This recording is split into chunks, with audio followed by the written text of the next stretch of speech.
So, can you introduce yourself? For those of y'all who don't know me, my name is Linx. I'm a pop, country, R&B, a little bit of melodic rap. Mainly I'm a pop artist. I'm very diverse, very versatile, very loving, very passionate about music, and yeah, that's Linx for you. Mama used to tell me life ain't nothing without love. I've been running up on empty. Is that why I'm feeling low? Lately I've been drinking heavy. Never feels like it's enough. Liquor feeling like it's decaf. Go ahead and pour it up. Broken bottles in the kitchen. Dirty dishes piled up. Know the text that says I miss you. See your music going up. Who is Rob Linx when no one's watching? So, when nobody's watching, I'd say I'm very passionate, fun-loving, sometimes a little too much, an editor, sometimes my own manager, shout out the label, but sometimes my own manager. I get very involved on my side of things. Stubborn, hardworking, never willing to take no for an answer, a writer, a lover. But at the end of the day, I'm really nothing special. I'm just like everybody watching, just like you, just like Jamal. Just your average Florida boy, really. Now, what's a moment in your life that really changed the way you see the world? So I'd say probably the biggest, most life-changing moment within my own life was I broke my hand getting into a bar fight. This was about 3 years ago. You can't really see it too well these days, but I still got the scars to prove it.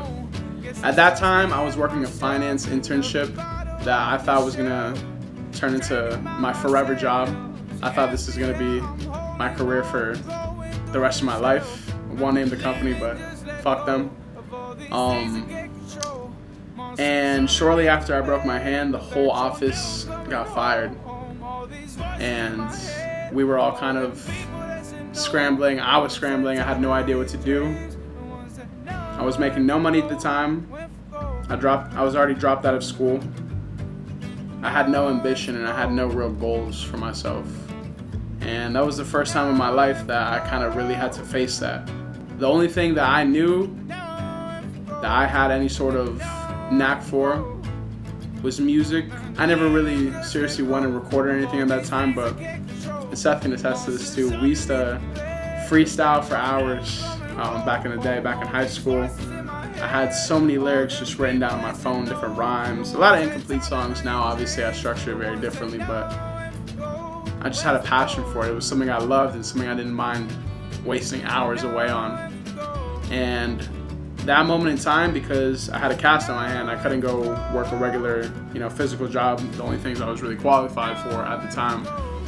I got in the booth, and I think all three of us can say, ever since then, look where we are now. You know what I'm saying? BET Awards, Atlanta, New York, This is the one I got last time. Traveling all over, label behind me, team behind me that I'm super grateful for. And honestly, I wouldn't have it any other way. If people could only understand one thing about you, what would it be? If people could only understand one thing about me, it's that I am stubborn as hell. And when I say that, what I mean is I pursued something and put my all into something that a lot of people will look at you crazy when you tell them this is what you want to do for the rest of your life. But in a sense, I had to be kind of delusional and kind of irrational. Where did your love for music really begin? So I'd like to say my love for music really began when I was a kid. I actually did theater when I was in elementary school, 5th grade. I was really shy back then, so I didn't really fully embraced the role. And I wasn't, at the end of the day, I'm not really a theater kid, but I did like the musical part of it. From there on out, artists like Maroon 5, Bruno Mars, Kanye West, that love really started to build up and turn into an obsession once I discovered J. Cole. This was towards the end of middle school, and I was obsessed. I YouTube to MP3'd every single song that I could find of J. Cole on YouTube. I would listen to his songs for hours on end all day. I had my headphones in. I'd be home just listening to his music up late, obsessing. Like, how can someone be this good? How can somebody understand how I feel and what I am going through personally? And I think that was the moment in time where I started writing down my own lyrics, kind of trying to emulate Cole, which is funny because the type of artist I am now, I'm very far from a hip-hop rapper, which I love the genre, but I'm a much different artist. But I'd like to say I derive a lot of inspiration within those flows, those rhythms. Boy Louis interrupting the interview.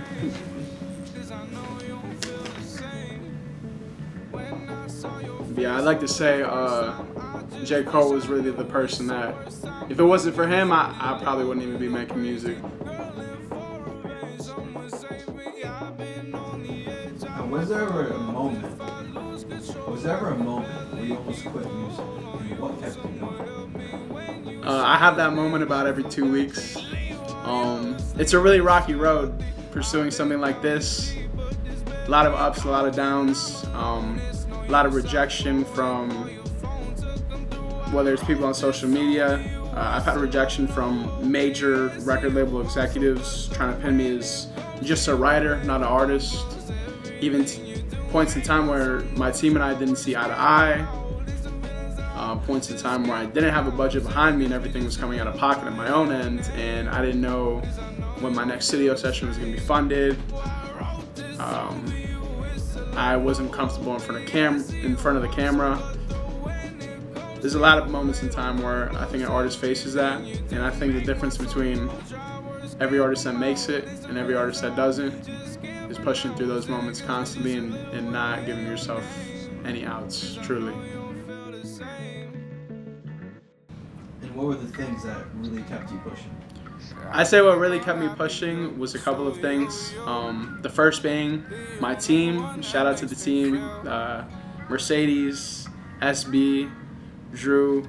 You guys keep me working even when I don't want to work and I'm not in the mood and I'm frustrated and shit isn't going exactly how I envisioned it and thought it would go.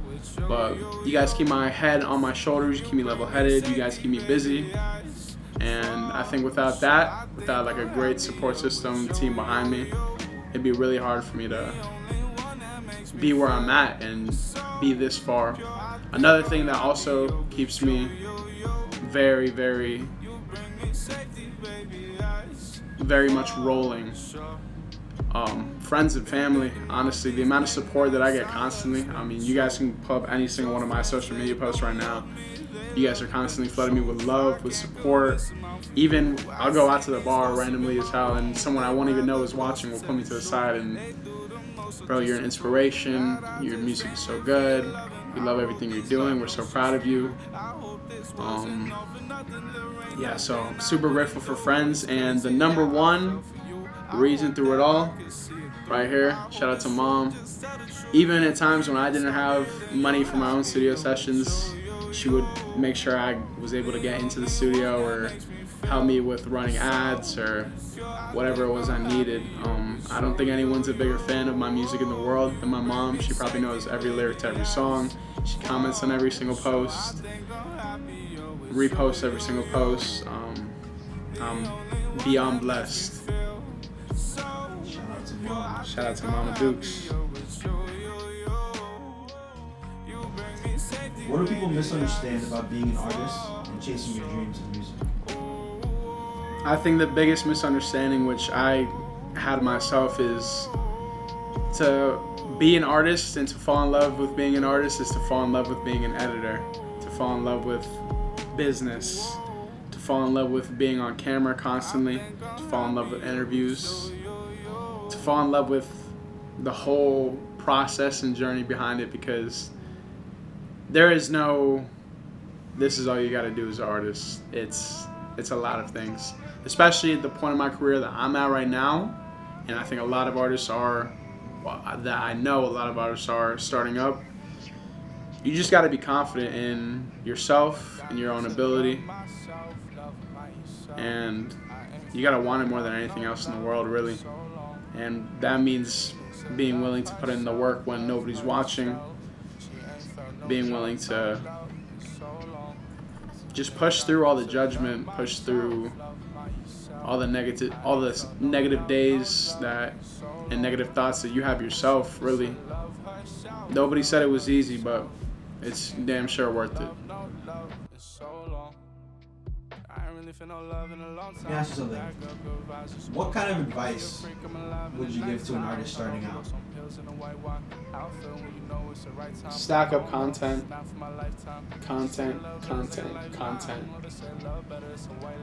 Be open-minded. Be willing to take criticism from others. Be willing to hear others out. Don't be a slave to others' advice and think that there's only one way about doing all this, because there's a million ways. Every big artist you know blew up in a different way. There's no set recipe. I'm not even all the way there yet, but I'm in a much farther position than I initially was. And all I can tell you was, all it took really was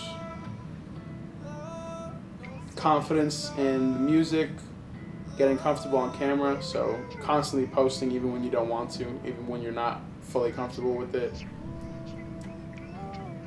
and just being resilient. Now, when you're creating, are you creating from a place of pain, joy, or what kind of mindset are you in when you're creating?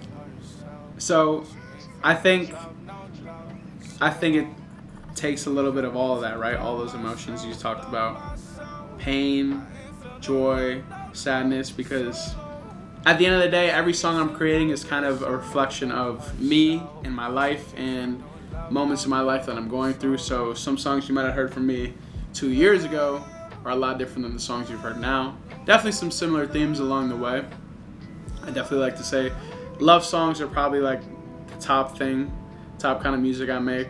Everyone loves a good love song.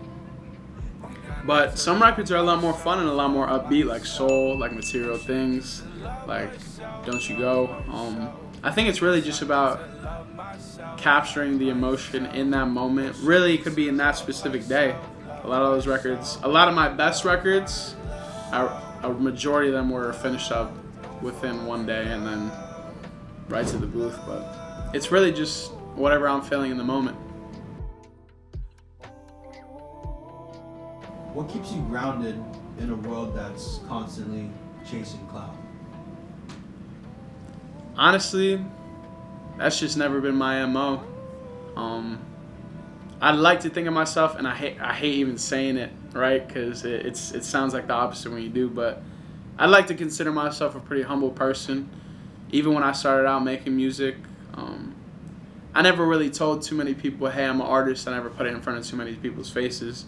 Actually, I made music for a whole year and a half before I ever posted a thing on social media. That's just not really the way I want to get there. You know what I'm saying? Even when I first met SB himself, I never was like, hey, listen to my music, yo, I'm an artist, you gotta sign me, fuck with my shit.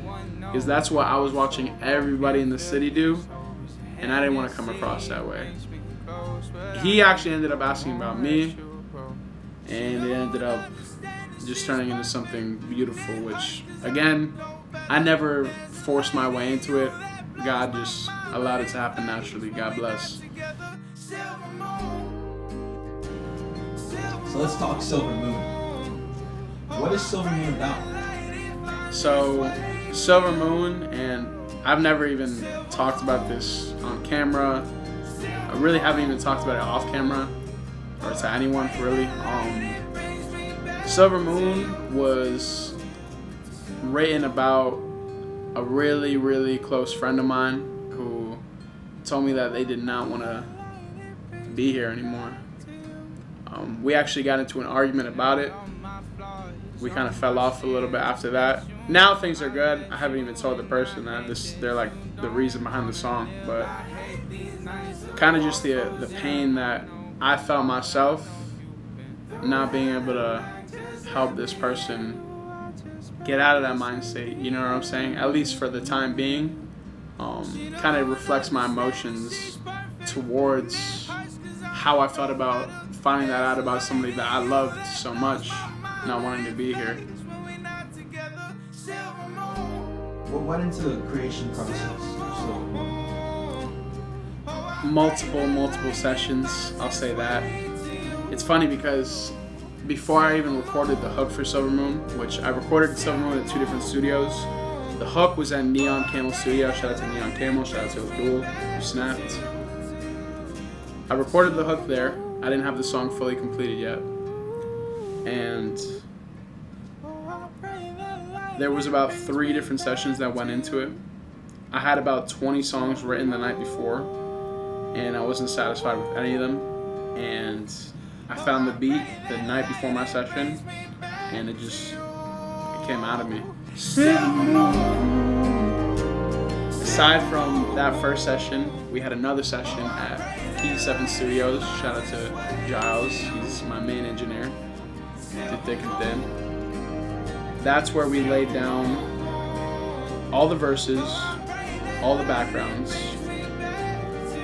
and really completed and rounded out the hooks as well. Really just adding little backgrounds to it. The hook was fully Neon Camel. I think we spent about 12 to 14 hours in the booth just on that one song alone. We had the initial session to record the hook. Then the following session was with SB there, Mercedes there, kind of helping me out, figure out which takes we should do, giving me ideas. Spent about 6 hours with them. 2 hours initially just focusing on the hook.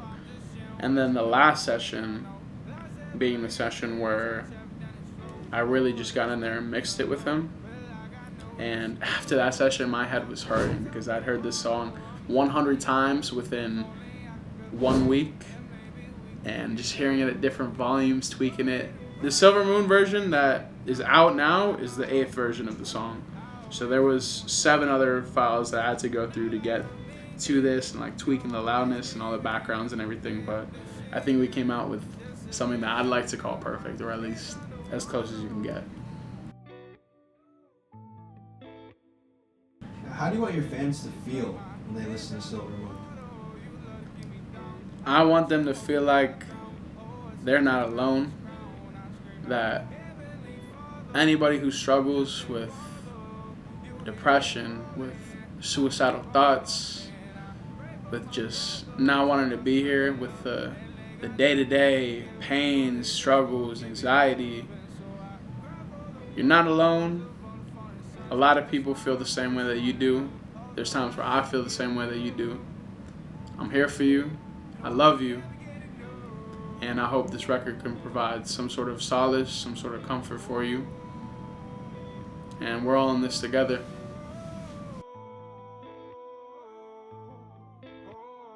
Is Silver Moon a standalone record or part of a bigger project?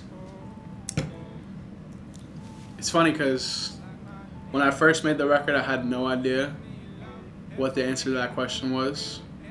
I'd like to think it's the lead single for my next project. It's really powerful, and the songs that I put alongside it have to, not necessarily the same message, but to keep the same level of impact along with it, right? So right now it's a single, but I think it will be the lead single of my next project, which is very much in the works right now. I won't say it's complete because it's not, but I'd like to think we have a couple of records that fit alongside it for sure. Let's talk a little bit about your creative process. So when you're creating music, what space are you in mentally? I'm in an absolute flow state. When I'm in the booth, there is nowhere else that I want to be in the world. It's fun. I'm having fun the whole time. I'd like to think Jaws, the engineer, is having fun, or whoever's engineering me is having fun right along with me. Serious but unserious at the same time, because we're working, and I'm always trying to outdo myself creatively, emotionally, intellectually. There's a lot that goes into it for sure, but I'll definitely say it's a competition with myself constantly trying to improve, but at the same time leaving the people with something that they can not only feel but remember and go back to. If you had to describe the emotions you were channeling when you made Silver Moon in 3 words, what would they be?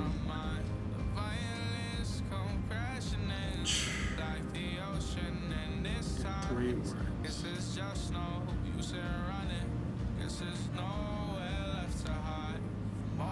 Sadness,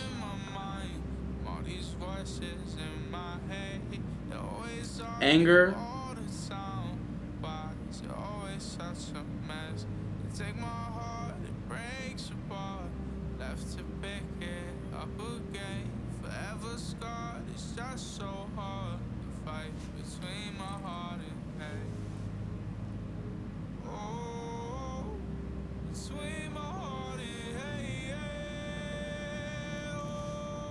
and guilt.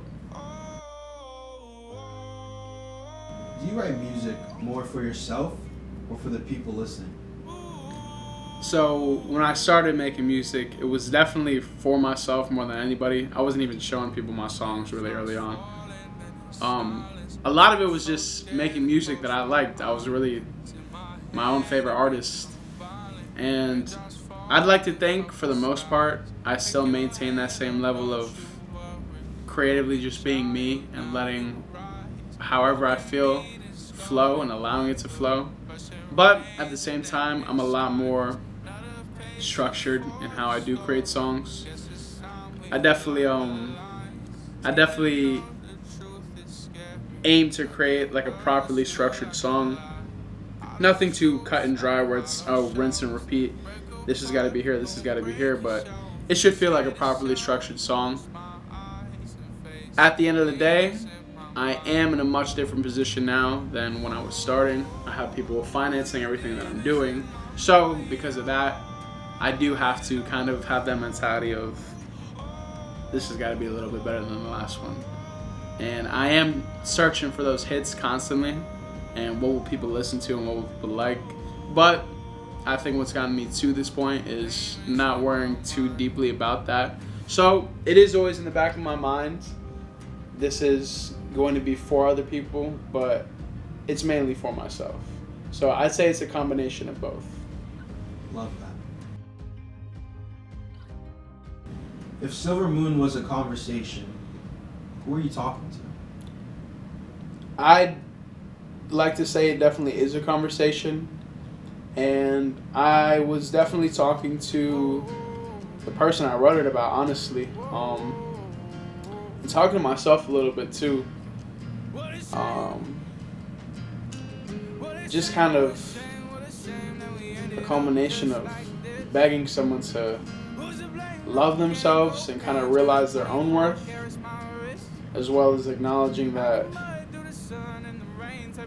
in a way that I feel the same and I understand that struggle, that pain. What's the most personal line or lyric in Silver Moon that people might overlook?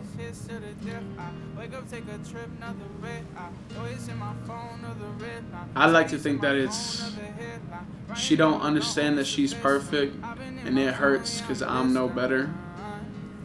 Kind of like what I just said, it's kind of begging somebody who doesn't even see the value or the light within themselves to realize there's a reason that you're so loved, that I'm even here with you and going through this with you.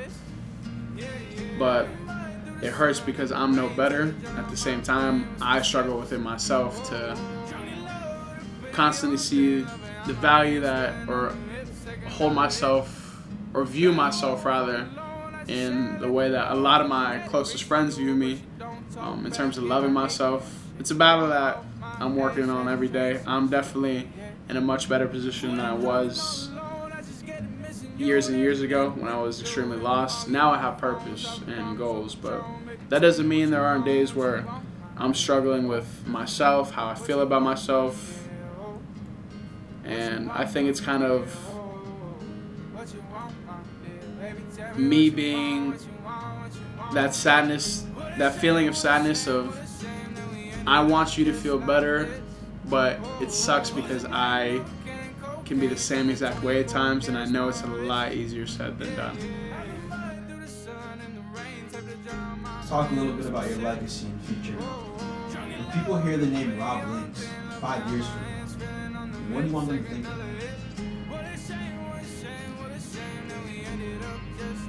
Passion, empathy, hopefully hit records, Billboard charting records, influence in the game, collaboration, promoting positivity and peace, but being unafraid to be myself at the same time. What's bigger than music for you? Like, what's your why outside of streams and fame? I think my why, outside of just the music in general, is the pursuit of happiness, truly. Not that I'm not happy, but I want to feel like I've lived a life fulfilled. And I've come to realize in more recent days than years ago. Years ago, I thought, I'm making the music, I get this amount of streams, like my life is set. But to be honest, I want to look back at my whole life in its entirety rather than just my music career, and be really happy with the choices I made, the risk that I did take, the adventures I went on, the fun that I had, making sure my family is straight, making sure the people that I love are straight, and just never giving up on myself, really. How does Silver Moon fit into your bigger story as an artist? I'd like to think that Silver Moon was the start of me creating records at a different level of impact, a different level of competitiveness in terms of the industry in general. And just when you hear the best artists, you can hear Silver Moon and be like, oh, this is one of the best artists out right now. When I made Silver Moon, it was a period of time where I had just made one of the best records, if not probably the best record that I've ever made in Soul. Shout out to y'all, we're at 30,000 streams at Soul. I worked with industry producers, A&Rs, engineers, writers, really big people. It was a big collaboration effort, and I had made what I thought was going to be the record that took me out of here. The business side of things, we had to kind of divvy it up because we work with so many people, divvy it up amongst a good amount of people in terms of splits and all that. And there was a lot of pressure on me to be able to emulate that on my own without help, so that we kind of got to keep, all of it for ourselves, really, at the end of the day, And I'd like to think that Silver Moon was my 9th inning, bases loaded, grand slam in the World Series, my buzzer beater in the NBA Finals, my 2-point conversion in the Super Bowl. I think the pressure was on me, and I fucking nailed it.